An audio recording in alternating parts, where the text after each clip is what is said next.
Welcome to the Extra Mile podcast for bar exam takers. There are no traffic jams along the Extra Mile when you're studying for your bar exam. And now, your host, Jackson Mummy, owner of the Celebration Bar Review. Well, hey everybody, welcome to episode 267 of the Extra Mile podcast for bar exam takers. This is your host, Jackson Mummy. I'm really glad you're with us. We are in the very hot days of August, trying to cool off a little bit from the July 2019 exams before we rev up again, getting ready for February 2020. August is an interesting month in bar exams and bar reviews because people are kind of resetting their clocks internally and thinking about getting started or wrapping up with the work that they've done. And of course, we're waiting for bar results, and those will start. The very first leading edge will come right at the beginning of September, and then we'll get some major jurisdictions starting to report about mid-September. So right now, we're just kind of in that what-if stage for a lot of people. And it's also a time when we begin to get some statistical information from the prior year's bar exams. And that's what today's episode is going to be all about. The National Conference of Bar Examiners have released their annual bar exam statistics issue. And while I know most of you, your eyes would glaze over at the thought of bar exam statistics, well, I just get all excited. And I dug in deep to some of the numbers, and I'm going to share some insights, some takeaways from these numbers. I will give you I won't bury the lead. The numbers are terrible. They're horrible, terrible, awful. And it's bad news. Across the board, bad news. And I think there's some things that honestly need to be articulated and talked about when it comes to some of these numbers, because it's not the story you're getting generally. And I think that particularly for our audience, which includes an awful lot of people who are repeat bar takers, the news is just incredibly awful. And I think it requires a pretty honest discussion about what you have to do to overcome this tide of bad news that's out there. So that's what we're going to be looking at today. I hope you'll stick around. Whether you're a first-time taker or a repeat bar taker, I think you're going to find some surprising information and hopefully some insights about these numbers as well. So we'll get to that in just a minute. If this is your first time on the podcast, welcome. You picked a great week to be here, and we are glad you're with us. We've been doing these episodes for many years now, and we do them in two formats. You can watch the video by just going to the episode number. So if you go to celebrationbarreview.com/267, that's our episode number for this week, and you can watch the video.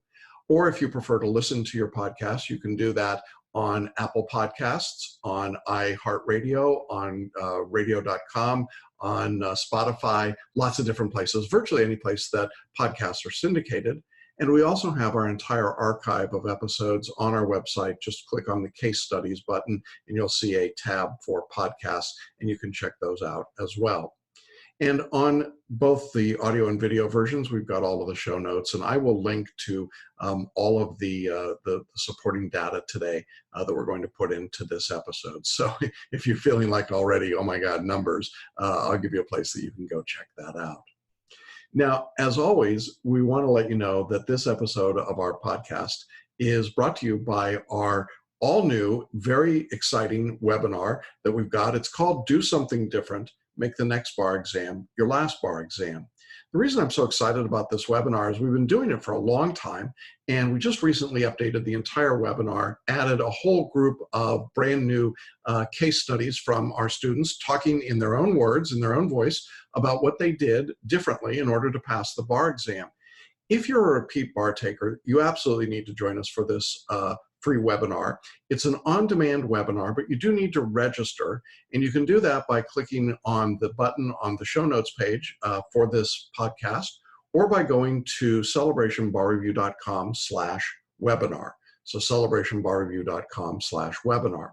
Now, when you sign up for the webinar, you'll be able to watch on your own schedule, at your own convenience, and we're going to take you during the training through the 4 steps that successful bar takers have followed.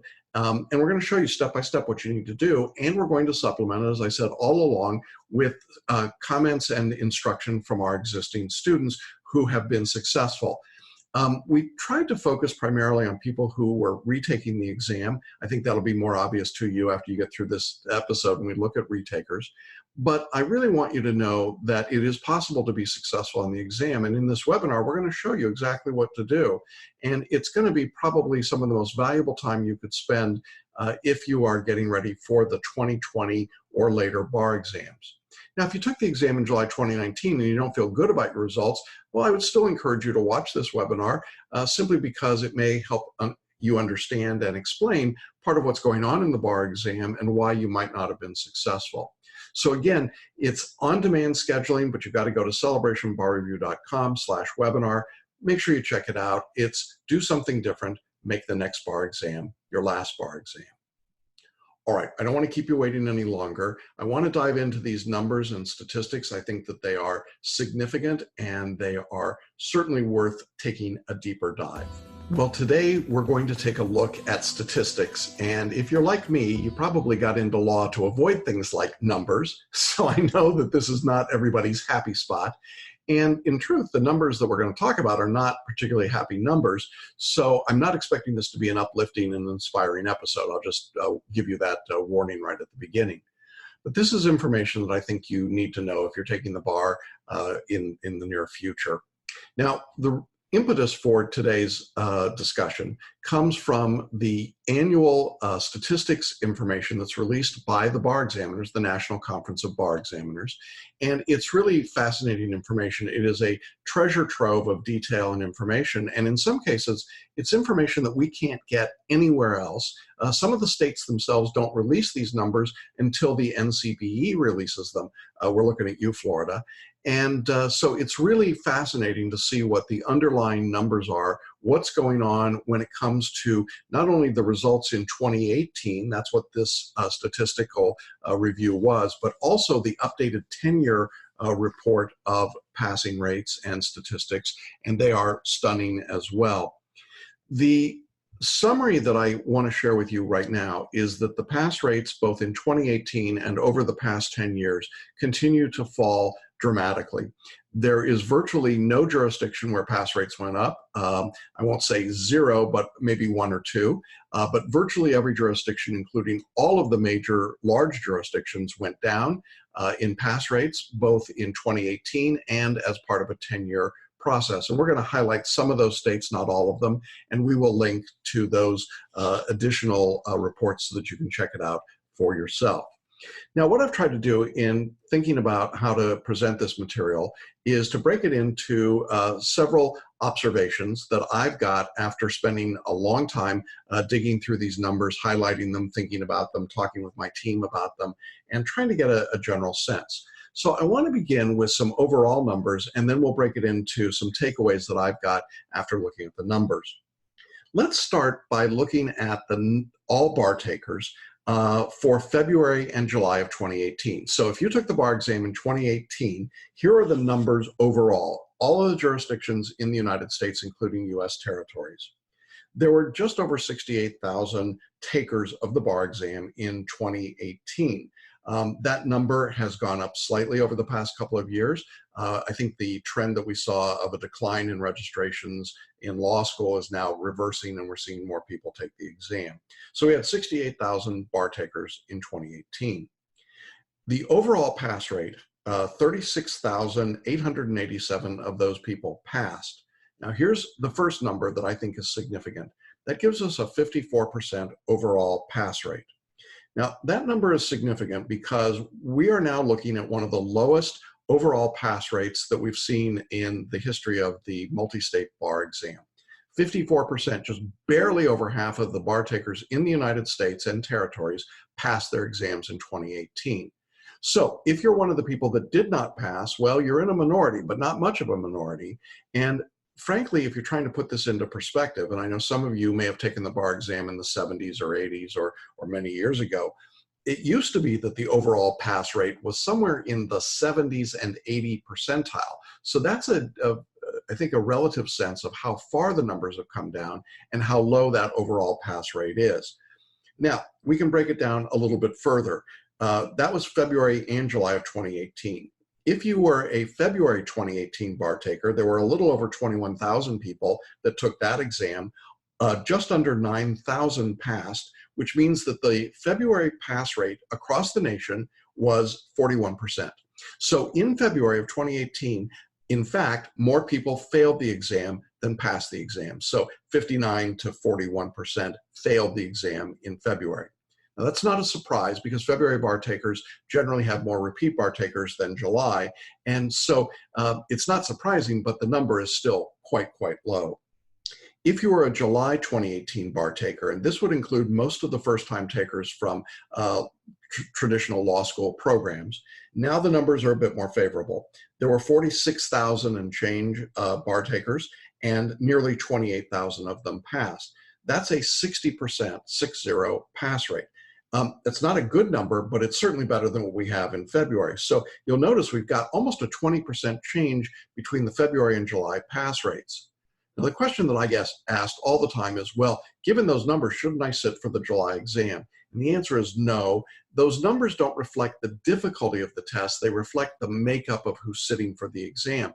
In point of fact, you actually have a slightly worse chance as a repeat bar taker, as you'll see in a minute, sitting in the July exam, because the reality is that you are going to be measured against a much tougher standard. I'm going to break that number down for you directly here in just a moment. So the takeaway from the overall pass rates in 2018, 54%. That's the number to keep in mind. Now, if you were a repeat bar taker in 2018, well, the news is totally dismal for you. And there's no nice way to say this, and there's no way to sugarcoat it, and I don't want to do that. For all bar takers in 2018 who were repeaters, there were nearly 23,000 people in that category. Of those 23,000, only 5,800 passed. That's a pass rate of 26%. So if you were a bar repeater, you had roughly a 1 in 4 chance of passing in 2018. And that number declines precipitously the more times you take the exam. So this is a very weak number, and it's a very frightening number, frankly. If you were a February bar taker, and here's the numbers that I was referring to earlier.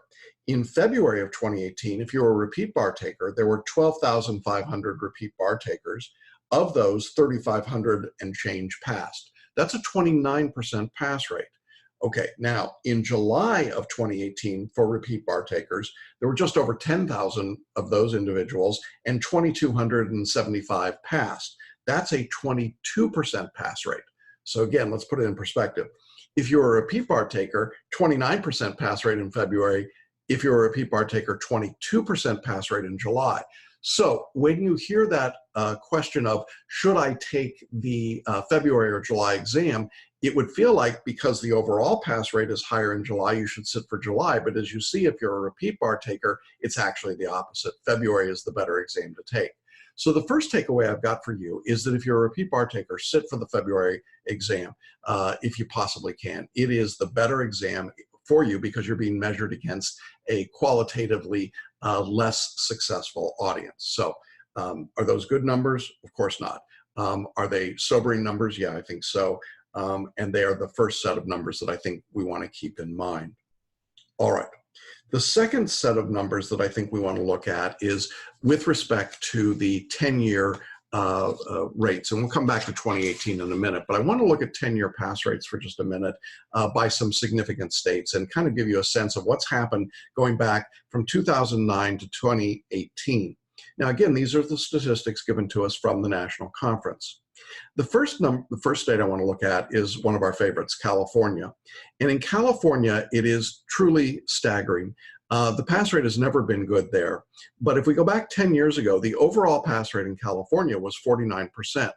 In 2018, the overall pass rate is 36%. That is a 13% drop in 10 years. And that is truly a stunning number to see that. The first-time pass rate in California is only 52%. So just barely over half of the first-time takers pass, but overall only 36% pass. It's a drop of 13. In Florida, another very large jurisdiction, the overall pass rate 10 years ago was 68%. Today, it's 51%. That is a 17-point drop, so an even more serious decline than in California. The first-time pass rate in Florida is a bit higher at 65%, but that 51% overall is a stunning number, and we'll get into some of the details in repeat takers in Florida in just a minute. Another state that we focus on is Georgia. In Georgia, the overall pass rate 10 years ago was 76%. In 2018, it was 53%. That's a drop, catch your breath, a drop of 23%. Huge drop. And that's really a surprising drop when you consider that we had some of the state accredited schools shutting down and becoming ABA accredited or just closing their doors. And we still saw a 23% drop in Georgia. For first-time takers, the rate went from 86% 10 years ago to 70%, so better than Florida or California in first-time takers, but overall a very poor 53%, just barely above Florida and below California. Another state that we look at from time to time just to get a feeling is Massachusetts. The overall rate there went from 79% 10 years ago to 62%. New Jersey is another state that I look at, and here again we had a huge drop-off. The overall rate, pass rate in New Jersey was 77% 10 years ago. Now it's 54%, another 23% drop-off in that jurisdiction. What about their first-time takers? Well, their first-time pass rate now is 70%, used to be 84. So again, better than some other states, but the overall rate of 54% is certainly troubling. Now, of course, we've got a lot of bar takers in New York. In New York, this is really interesting because in New York, we go from the New York exam 10 years ago to the UBE. The same was true in New Jersey and Massachusetts, some other states. But here, the numbers are really interesting to me. The pass rate 10 years ago in New York was 65%. Now, in 2018, it's 56%. We only had a 9% drop, and that's going to lead me to one of my takeaways in just a minute. But there was only a 9% drop here. That's obviously far better than the 23% that we're seeing in some of these jurisdictions. You know, it's not a good number, but it's a better number than we would have expected. And the overall, or the first-time pass rate in New York went from 77% down to 71% over that 10-year period. So certainly comparable in some other jurisdictions like New Jersey and even in Massachusetts. Another state that we wanted to look at real quickly was Texas. In Texas, the overall pass rate 10 years ago was 78%, and now it is 59%. So that's a 19-point drop. Of course, Texas is switching to the UBE in 2021, but for right now, a consistent exam over those years and a 19-point drop. Their first-time pass rate has gone down from 85% to 71%. So you can see that the trend is consistent across the board. And again, we'll link to all of these states and statistics so that you can see if there's a state that you're interested in specifically. But the 10-year rate, as you can see, in all of these major jurisdictions, dropped. And it dropped anywhere from 9 points up to 23, 24, 25 points. That is a staggering discussion, I think, of what's going on. When you see that those rates are down, and they're down for first-time takers, but they're down significantly for overall rates, it is troubling, to say the least. It's an indication, I think, that we have a serious problem when it comes to bar pass rates.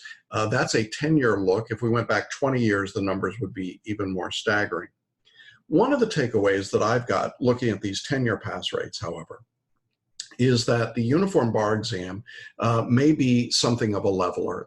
And what I mean by that is that in a couple of states that switched from their state exam to the UBE, we saw less of a decline, still a decline, but less of a decline than we do in some other states like California or Florida that have stayed with their state exams. This is most notable to me in New York with that 9-point drop over a 10-year period. New York switched, as you may recall a few years ago, from their state exam into the UBE, and they've been in the UBE now for a few years, so we're beginning to see some leveling out there.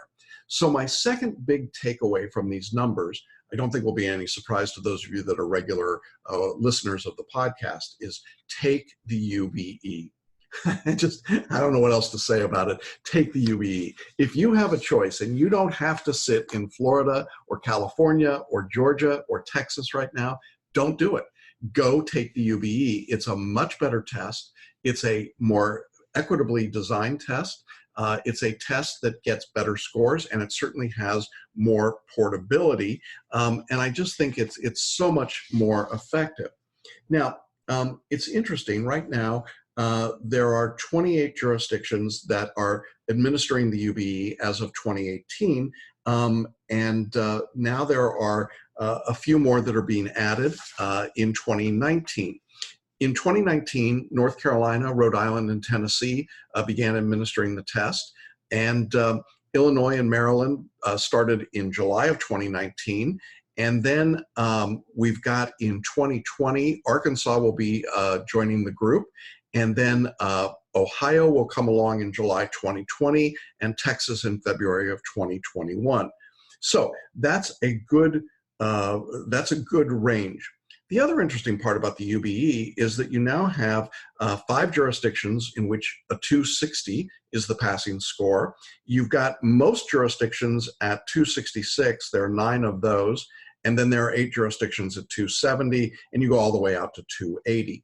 If you're trying to put that into comparison with jurisdictions that are not on the UBE, like California or Florida, California would require a 288, which would be incredibly high.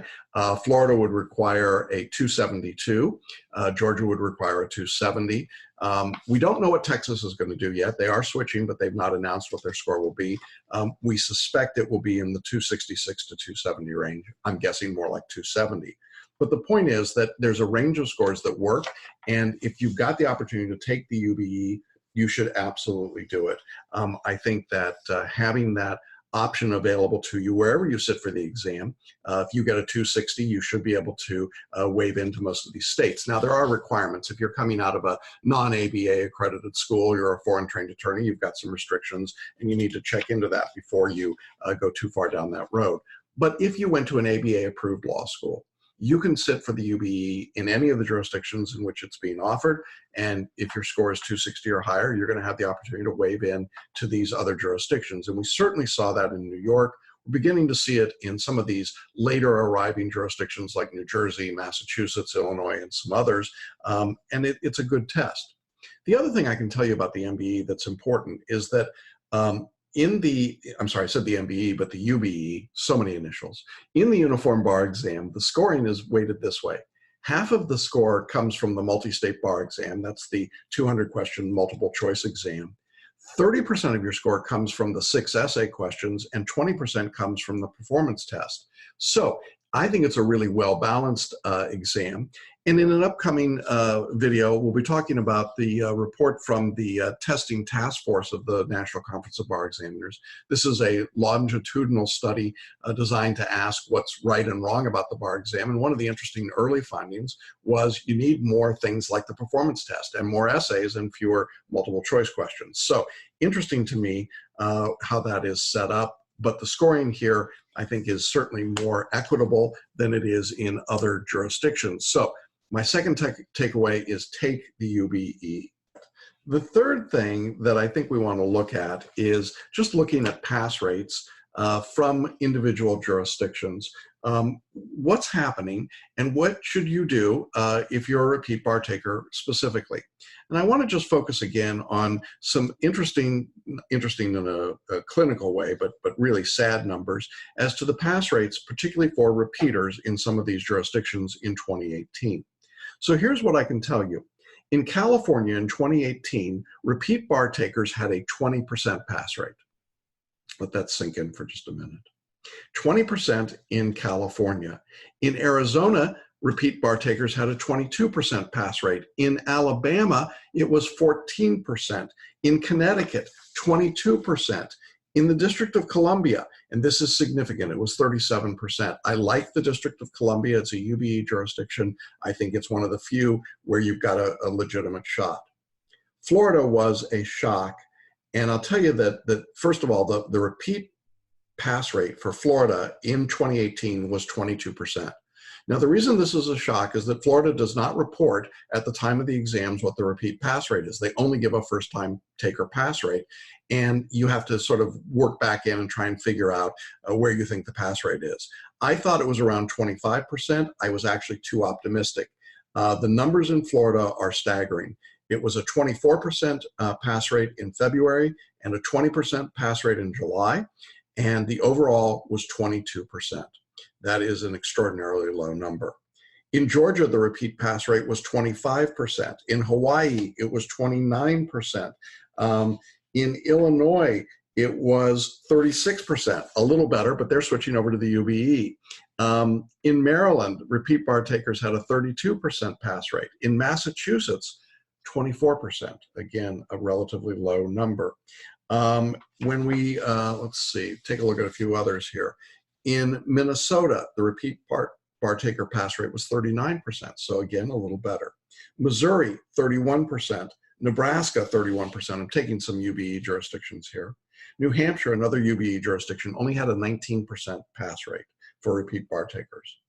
New Jersey, repeat bar taker pass rate was 25% in 2018. That's a significantly low number and something to be aware of. In New Mexico, a state that we like for the UBE, there was a 43% pass rate for repeat bar takers. So interesting there. Then we get to New York, obviously one of the big jurisdictions, UBE again. Repeat bar taker pass rate in 2018 was 23%. You noticing a trend here? California, Florida, Georgia, New York, all bad numbers. North Carolina, repeat bar taker, 22%. Jumping ahead just a little bit here to Texas. Texas bar taker pass rate, repeat bar taker pass rate was 31%. So a little better, but not a lot. And South Carolina, 30%. Tennessee, 21%. Vermont, another UBE jurisdiction, had a 26% pass rate. The state of Washington, which allows foreign bar takers, their repeat bar pass rate was 33%. So when you get to all of those numbers, what you begin to see is the repeaters have, in most cases, much less than a 40% pass rate opportunity. And in most of the big jurisdictions like California, Florida, Texas, New York, you're looking at 20 to 25% pass rate. All right, well, what does that mean? What do we take away from that? Well, a couple of things, a couple of takeaways. One is, if you're a repeat bar taker, for goodness sakes, you got to wake up. You got to stop doing the same old thing. If you're taking the bar exam and you are repeating the bar exam, your chances of passing are about 1 in 4. And I do not, for the life of me, understand how anyone faced with a 1 in 4 chance of passing would say to themselves, although I hear it all the time, I'm just going to use my old Bigbox bar review materials and study on my own and hope I get lucky. Are you kidding me? There is no way to succeed at this. If the odds are already stacked against you in anything, 3 to 1, 4 to 1 against you, and you said, well, I'm not going to really do anything different. I'm just hoping that it comes out my way this time. You're going to go broke and you're going to be in a world of hurt. There's just no way around this. And yet I continue to see way too many people who somehow have been brainwashed into this idea that if they just do more of the same things, if they just work a little harder or memorize a little bit more or recite a few more elements of law, or they spot a few more issues, somehow that's going to change their results. And I understand the allure of that. I understand why that feels right, because it's what you've already invested. It's the sunk cost. I've already invested all my time and energy and emotional capital into doing this, so I should just do more of it and then I'll be successful. But the results are very, very, very clear. That does not work. And it doesn't even work a little bit. It doesn't even work half the time. In fact, it's working about 20 to 25% of the time. And so if you're a repeat bar taker, this is me throwing cold water on you and telling you the miserable, awful truth. You have to do things differently. And, it's not a reflection on the people that have failed. And we've talked about that in lots of other places. It doesn't mean that the people who failed are failures. It doesn't mean that they're unsuccessful in their life. What it means is they've taken the wrong strategy, and the longer they continue to pound on that strategy, the lower their chances of success will be. And so if you are doing the same old thing, you're getting the same results. And the numbers don't lie here. It is absolutely clear that repeat bar takers are not passing the exam at all. Very, very few. So what do you do? I mean, as bleak as that sounds.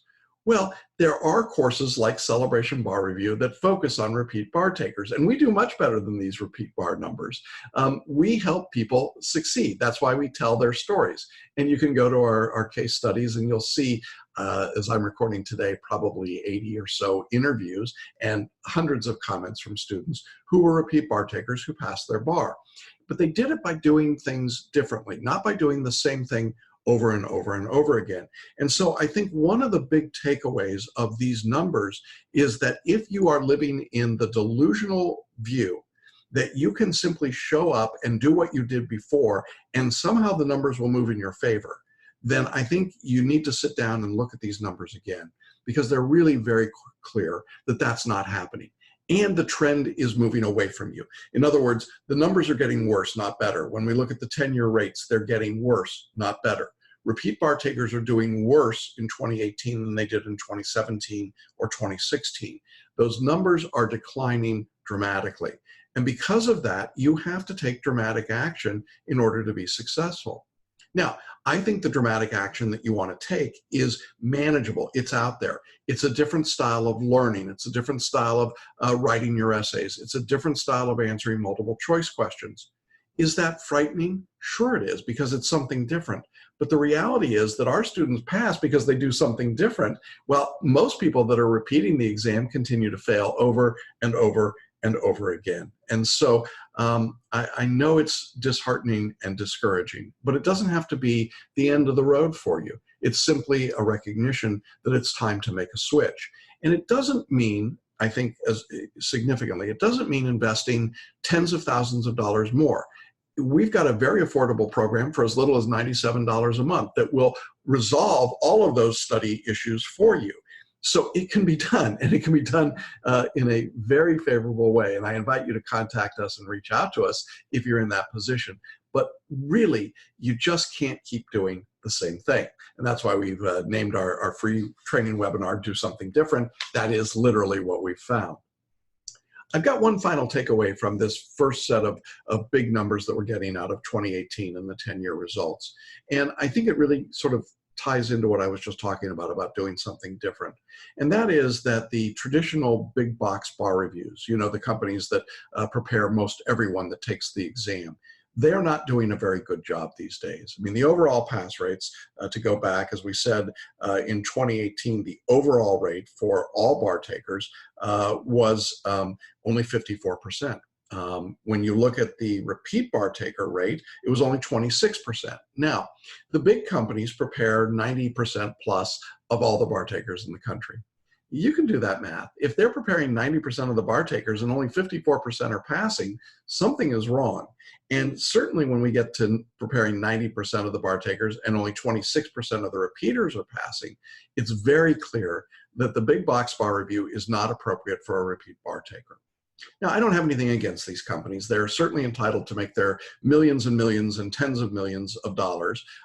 They have spent a fortune in advertising and in hiring professors and in offering swag and being ubiquitous in their advertising and in their presence in law schools. And that's great. And I understand that they are focused on the first-time taker, as they should be, because that's a pretty good rate. First-time bar takers, wow, you know, we get a whole lot better pass rate than we do with the repeat bar takers. But look, if you're a repeat bar taker, aren't you tired of being shuffled off to the side? You know, the big box companies say you can take their exam once, and if you fail, then you can take it one more time with no help, and then you're done. I don't know, it doesn't strike me as really warm and fuzzy and wanting to help you out. And I think the truth is that the big box companies really don't want you, because there's a new crop of 3Ls coming along, and they're much more profitable and they're much easier to work with. And so if you're a repeat bar taker and you felt a little left out by your big box bar review, they weren't really showing you the love after the results came out, well, there's a reason for it. You're just not profitable to them anymore, and they don't have anything to offer you. And of course, doing the same thing, which is what they're going to tell you, you should memorize more, you should recite more elements, you should spot more issues, you should use more IRAC writing, you should spend more time trying to figure out the answers to MBE questions. All of those things have a limited shelf life. They simply don't work very well to start with. Remember the 54% pass rate, but they work even worse for a repeat bar taker. So if you're a repeat bar taker and you're taking a big box bar review, you know what? You're going to fail. That's the honest answer. You're just going to fail until you switch out of that format. It's just not working. And that's not me. That's not an opinion. That's the statistical probability. And so what do you do if you're in that situation? Well, I think then you want to look at alternatives. You want to look at courses like Celebration Bar Review. And of course, there are other courses out there. There are lots of courses that do different things. But the interesting part is there are very few courses that are comprehensive, that offer essays and performance tests and MBE, that are licensed by the National Conference of Bar Examiners. There are very few courses that offer writing assistance or those options. There are very few courses that are geared towards repeat bar takers. And so while you can find an app here, or some sort of an algorithm for the MBE here, or you can find a book from somebody over here, or maybe you can find somebody that says, I'll coach you through your old Bigbox materials, the truth is it's just not a very successful program. And I know that some of you are thinking, well, what about my law school? Didn't they give me a bar prep program? Yeah, and the pass rate was 54%. I think it's pretty obvious when you look at those numbers, something isn't working there. Those folks aren't doing a very good job. And so if you've been one of the people that drank the Kool-Aid when it came to the Big Box Bar Review, okay, you did it, but don't go back and get the Kool-Aid again. It doesn't work. And so that's the reality that these numbers tell us. Across the board, every jurisdiction, virtually everyone, and certainly all of the big ones, both in 2018 and for the last 10 years. And so while I know that this is disheartening in the sense that the numbers are bad, I can tell you, having worked with thousands of people who are repeat bar takers all across the country, that it's possible to pass. And that's why we love telling their stories, both in our webinar and in our case studies that we do, because I think as you hear their stories, you begin to realize that as soon as they made the decision to take a different approach to studying, then they started to move against the tide of these numbers. As bad as the numbers are, at the end of the day, there are only two numbers that matter for you. You either have a 100% pass rate or a 0% pass rate. All the big numbers really don't matter except to give you a sense of direction, but your number is pass or fail. And so what you have to do is to find a way to pass, to find a way to move against this tide, and it won't come, if you're a repeat bar taker, by doing the same old thing. All right, well, I'll get off my soapbox here. I know it's hard information to hear, but I do want all of you to be aware of the importance of looking at these numbers, seeing the trends, and going in with a clear eye vision about what the numbers are telling us and what mythology is out there that is simply not true when you look at the numbers. Well, that's our message for today. I know that it wasn't uplifting. I'm sorry about that. But sometimes you got to just speak truth. And there was a lot of truth today, wasn't there? I want to invite all of you who are looking at your exams and looking at whether it was the July 2019 test or now preparing for the 2020 exams.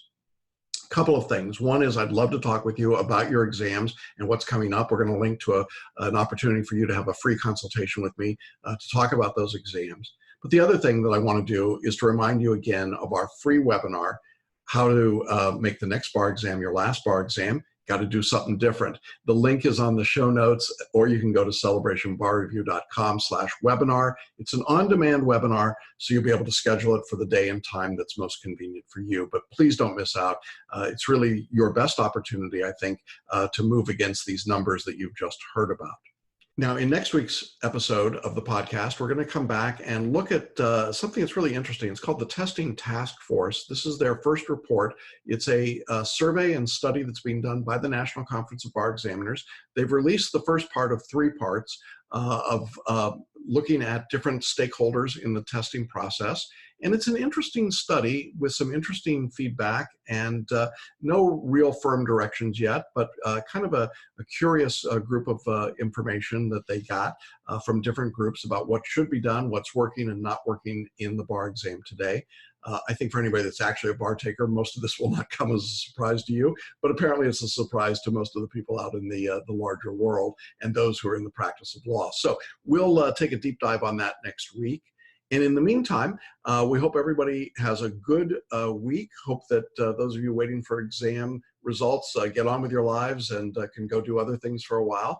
And those of you that are starting to study for the February or July 2020 exams, certainly want to see you on the webinar.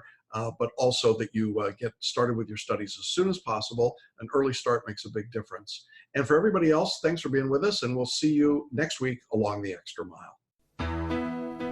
Thanks for listening to the Extra Mile podcast for bar exam takers at www.celebrationbarreview.com.